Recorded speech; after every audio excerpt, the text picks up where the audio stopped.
Shalom saudara, puji Tuhan, saya ajak kita berdoa terlebih dahulu. Bapa, terima kasih, Engkau baik, sangat baik dan teramat baik. Kami mengucap syukur untuk pemeliharaanmu, kami mengucap syukur untuk kasih setiamu. Terima kasih untuk setiap anugerahmu di dalam hidup kami. Bapa, ini kami mau belajar, kami mau duduk diam, mendengarkan firman-Mu Tuhan. Ajar kami, terangi hati kami, pikiran kami, dan sirami kami dengan firman-Mu Tuhan, agar bertumbuh, berbuah, berkali-kali lipat di dalam hidup kami. Bapa, Engkau sungguh baik, Engkau sangat baik. Tiada yang seperti-Mu Tuhan. Bapa, kami mau mendengar firman-Mu Tuhan, terangi hati kami, pikiran kami. Kami berserah, kami bersyukur di dalam nama Tuhan Yesus, Allah kami yang hidup. Amin. Saudara, saya langsung bacakan apa kata hikmat hari ini, Amsal 14 ayat 1-2. Perempuan yang bijak mendirikan rumahnya, tetapi yang bodoh meruntuhkannya dengan tangannya sendiri. Siapa berjalan dengan jujur, takut akan Tuhan, tetapi orang yang sesat jalannya menghina Dia. Nah, kita memasuki Amsal 14. Ya, Amsal 14 ini menyampaikan tentang seorang wanita ya yang bijak. Wanita yang bijak itu dia mendirikan rumahnya. Kalau yang bodoh itu meruntuhkannya dengan tangannya sendiri. Nah, di dalam kitab Amsal ini ya, kalau kita kaitkan, kalau kita renungkan ya, ketika kita membangun sebuah rumah ya, seperti kita membangun hubungan kita dengan Tuhan ya. Jadi ketika kita membangun rumah, kita mulai dari nol, kita gali fondasinya, kemudian kita pasang besinya, kita cor, kita mulai naikin ya. Sama seperti Tuhan Yesus ketika satu kali dia berkata, orang bijak itu dia membangun rumahnya itu di atas batu ya. Kalau orang bodoh mendirikan rumahnya di atas pasir. Jadi ketika bencana datang, maka yang pasir itu akan roboh ya, ke bawah oleh banjir. Sedangkan yang batu akan tetap berdiri teguh. Nah, Tuhan Yesus menggambarkan dirinya itu adalah batu itu. Ya, Tuhan Yesus adalah batu karang yang teguh. Ya, ketika kita membangun rumah, membangun hidup kita ini, ya dengan dasar fondasi yang benar adalah dengan dasar Yesus Kristus sebagai Tuhan, ya, sebagai batu penjuru, batu yang dibuang menjadi batu penjuru, ya. Kita bangun hidup kita di atas dasar percaya kepada Tuhan, ya. Kemudian kita bangun hidup kita minta Tuhan dengan firman-Nya, kita makan firman-Nya, kita nyembah Dia, kita menyerahkan seluruh rencana hidup kita. Hal-hal itulah yang kita lakukan itu dengan di alam roh kita, spiritual kita ini, supranatural ini, itu kita membangun hidup kita itu dengan dasar batu karang yang teguh itu. Ya, saudara, mendirikan rumah itu bukan sekedar dalam arti fisik bangunan, ya, yaitu mencakup keutuhan keluarga, ekonomi, moral, suasana di dalamnya. Kita ingat kalau Amsal itu dia selalu kaitannya adalah dengan hidup benar, dengan hidup berkelimpahan, ya. Kaitannya dia mengaitkannya ke sana. Karena kalau kita hidup memilih jalan yang rusak, memilih jalan yang jahat, memilih jalan orang fasik, maka kebinasaan. Nah, jadi kaitannya itu adalah dia mengaitkan apa yang akan orang itu peroleh. Ya kan, saudara, ya. Jadi begitu juga kalau kita mengejar hidup benar, mengejar hidup takut akan Tuhan, ya, mengejar hidup hikmat Tuhan, maka bangunan di sini yang kita bangun, ya, hasilnya adalah keutuhan keluarga, ekonomi dicukupkan bahkan berlebih. Karena ketika kita memilih jalan orang benar, kelebihannya ini kita pakai untuk memberkati orang lain. Kita pakai untuk memuliakan nama Tuhan. Setuju, saudara? Kemudian moralnya, ya, moralnya adalah orang baik. Dia menjaga sopan santun, dia menjaga segala sesuatu sehingga hidupnya itu tetap dalam garis koridornya Tuhan, ya. Kemudian suasana, ya, keluarga kaya, ekonomi dicukupi, berkelimpahan, tapi dalamnya berantakan. Buat apa? Betul nggak saudara? Ya. Nah, Amsal mengingatkan kepada kita, ayo kita bangun rumah kita, ya, secara fisik rumah kita bangun, secara di alam spiritual, alam supranatural, ya. Bangun hidup takut akan Tuhan. Bangun dengan mengejar jalan orang benar, ya, mengejar kebijaksanaan dan hikmat. Maka Alkitab mencatat bahwa orang itu akan dilimpahi, ya, keluarganya akan diberkati, orangnya akan dicukupkan secara bahkan berlebih secara ekonomi. Betul saudara, ya. Kalau sekarang kita masih di dalam proses, ayo berusaha, ya, jangan menyerah, terus berjuang, ya, ke arah, karena Tuhan sudah ada di depan kita. Asal kita tetap percaya kepada Dia, ya, kita tetap fokus kepada Dia, ya, Tuhan akan bukakan jalan untuk kita. Amin, saudara. Siapa berjalan dengan jujur, takut akan Tuhan. Nah, salah satu poinnya, hidup takut akan Tuhan, ya, kita selalu menjaga integritas, yaitu kejujuran, ya, saudara. Kemudian kejujuran itu adalah bukti nyata bahwa bahwa kita itu adalah, kita memilih jalan hidup takut akan Tuhan, ya. Jikalau kita hidup dengan integritas, berjalan dengan kejujuran, ya, itu membuktikan bahwa kita itu dengan hidup kita, ya, kita pakai untuk kita menghargai dan kita menghormati akan keberadaan Tuhan di dalam hidup kita. Karena kita mau jaga, ya, kita mau berusaha supaya hidup kita itu tidak menjadi batu sandungan, ya, buat orang lain. Maka kita akan jaga lewat integritas, kejujuran, ya, saling menghormati, menghargai, ya, ya, kemudian kita menjadi berkat bagi banyak orang. Nah, orang-orang ini itu sadar jikalau otoritas tertinggi itu selalu mengawasi, ya. Kita itu hidup tidak bergerak sendiri apa maunya kita, tapi ada Tuhan yang memperhatikan kita, ada Tuhan yang mencatat apa yang kita lakukan, ya. Ada Roh Kudus yang ada di dalam kita yang selalu mengingatkan kita, menegur kita, ya, memberikan kita semangat jikalau saat kita lemah, ya, menghibur kita di saat kita lagi susah, ya, memberikan kita kekuatan saat kita lagi lemah, ya, supaya kita terus berjalan, terus berusaha, terus percaya lagi, dan tidak berhenti untuk percaya kepada Tuhan, karena Tuhan sudah ada di depan kita. Amin. Ya, orang yang jujur, integritas, dia selalu memilih untuk tegak lurus meskipun tidak ada orang lain yang melihat, ya. Itulah integritas, ya. Bukan pada saat diawasi, bukan pada saat ada orang lihat baru benar, ya, tapi setelah itu tanduknya keluar. Tidak seperti itu, ya, saudara, ya. Kemudian tetapi orang yang sesat jalannya menghina Dia, Tuhan, Dia besar, ya. Kesesatan itu sebagai bentuk penghinaan. Orang yang memilih jalan yang bengkok atau menipu atau orang fasik, ya, sebenarnya sedang menyatakan kalau perintah Tuhan itu tidak penting. Tuhan itu nomor kesekian. Yang penting saya bisa dapat dulu, saya foya-foya, puaskan diri, ya. Urusan yang itu Tuhan, urusan yang orang lain, urusan belakangan. Nah, itu dia yang ciloko, ya. Jangan memilih jalan itu, saudara, ya.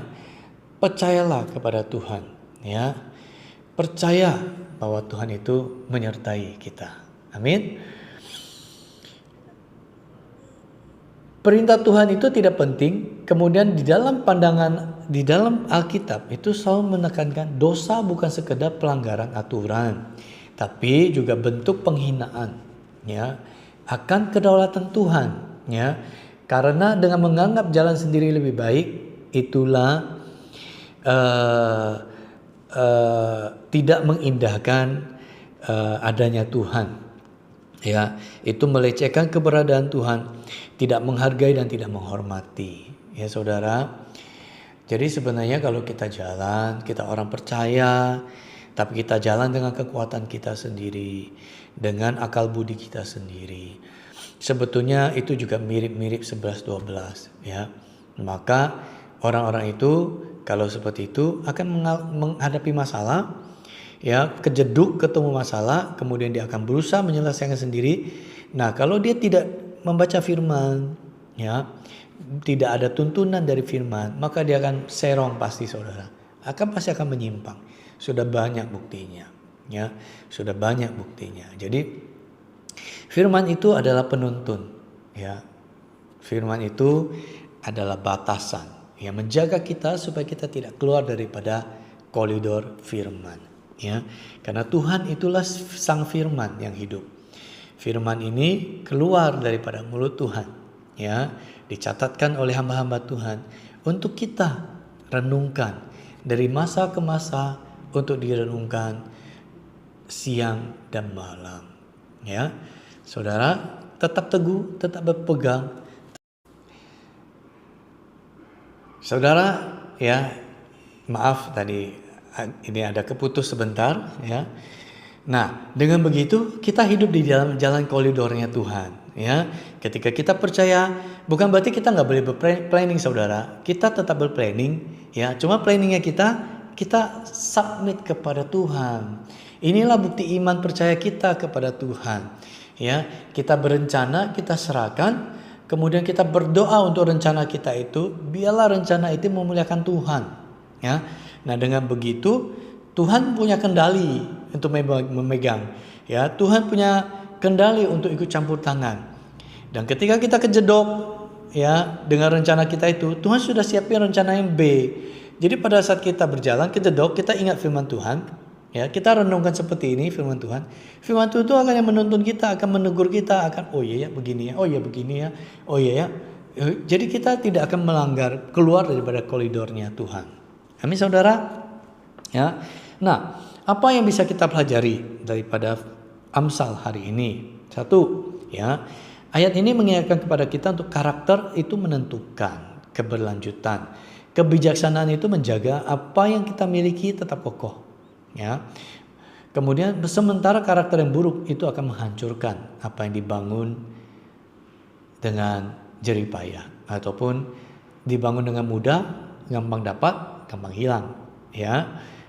Dengan keringat, dengan jerih payah, dengan tetesan air mata dapatnya, maka kita juga akan mempergunakan dengan bijaksana. Betul, saudara, ya. Yang kedua, integritas bersifat teologis. Cara kita memperlakukan sesama dan cara kita bekerja itu adalah refleksi langsung dari bagaimana kita memandang Tuhan, ya. Hidup yang jujur itu adalah bentuk ibadah yang nyata. Saudara, tetap kuat, tetap percaya, tetap bergerak di dalam koridornya Tuhan, ya. Jangan keluar daripada koridornya Tuhan. Tetap cari komunitas untuk supaya bisa saling membangun. Oke, saudara. Saya ajak kita nyanyikan satu pujian. Pujian ini sangat memberkati saya. Ya, pujian ini juga bisa menjadi ungkapan hati kita kepada Tuhan. Ya, saudara, coba kita nyanyi. Ketika kita nyanyi, kita katakan dari dalam hati kita, kerinduan kita kepada Tuhan. Oke, saudara.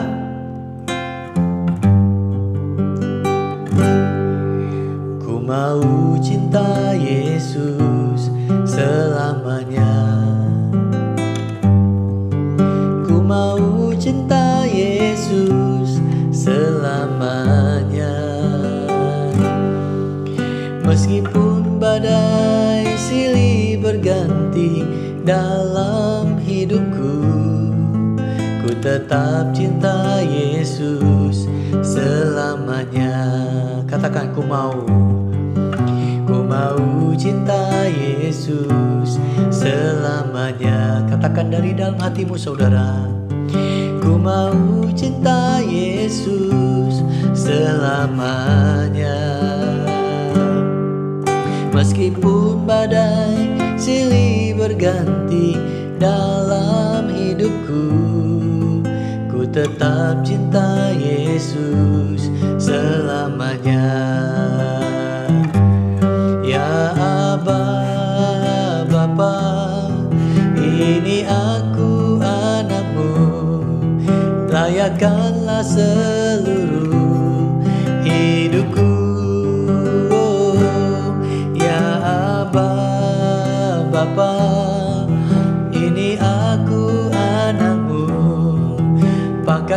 sesuai dengan rencanamu. Ketika kita mengungkapkan hati kita, kata-kata kita kepada Tuhan, walaupun kita sendiri tidak yakin, tapi saudara, apa yang kita ucapkan itu dicatat oleh malaikat di surga. Nanti tiba waktunya Tuhan akan melimpahkan, akan mencurahkan rohnya ke atas kita, ke atas saudara. Ya, ketika roh Tuhan dicurahkan, maka hidup kita akan diubahkan. Yang penting kita mau dulu datang. Ya, sekotor apapun hidup kita saat ini, yang penting kita mau datang dulu, katakan kepada Tuhan, aku mau belajar untuk mencintai Engkau dengan segenap hati, dengan segenap jiwa, dengan segenap akal budiku. Aku mau belajar mengasihi-Mu Tuhan. Tuhan, mampukan aku yang kotor ini dan yang tidak layak ini. Mampukan aku, kuduskan aku Tuhan, agar aku layak di hadapan-Mu. Ya saudara, kita katakan lagi, oh ku mau, ku tetap, ya Aba Bapa, ini aku anakmu, rayakanlah seluruh hidupku. Oh, ya Aba Bapa, ini aku anakmu, pakailah sesuai dengan rencanamu. Lebih tinggi lagi saudara. Ya Aba Bapa, ini aku anakmu, layakkanlah seluruh hidupku. Oh, ya Aba Bapa, ini aku anakmu, pakailah sesuai dengan rencanamu. Ya Aba Bapa, ini aku anakmu, layakkanlah seluruh hidupku. Oh, ya Aba Bapa, ini aku anakmu, pakailah sesuai dengan rencanamu. Pakai sesuai, pakailah sesuai dengan rencanamu. Oh, pakai hidup kami sesuai rencanamu, pakailah sesuai dengan rencanamu. Tuhan, hamba berdoa, hamba lepaskan berkat atas jemaatmu, atas umatmu. Ini umatmu, kepunyaanmu Tuhan. Mereka rindu, mereka haus, mereka lapar untuk bertumbuh, mengenal dan mengasihi-Mu Tuhan. Tuhan, hamba materaikan roh takut akan Tuhan, roh pengenalan akan Tuhan, yang terus bertumbuh dan berbuah. Di dalam hidup jemaatmu ini, anak-anakmu ini, hidupnya berbuah-buah berlimpah-limpah dengan kasih kepada Tuhan dan kepada sesama. Terima dengan imanmu. Di dalam nama Tuhan Yesus katakan amin. Bye bye. God bless.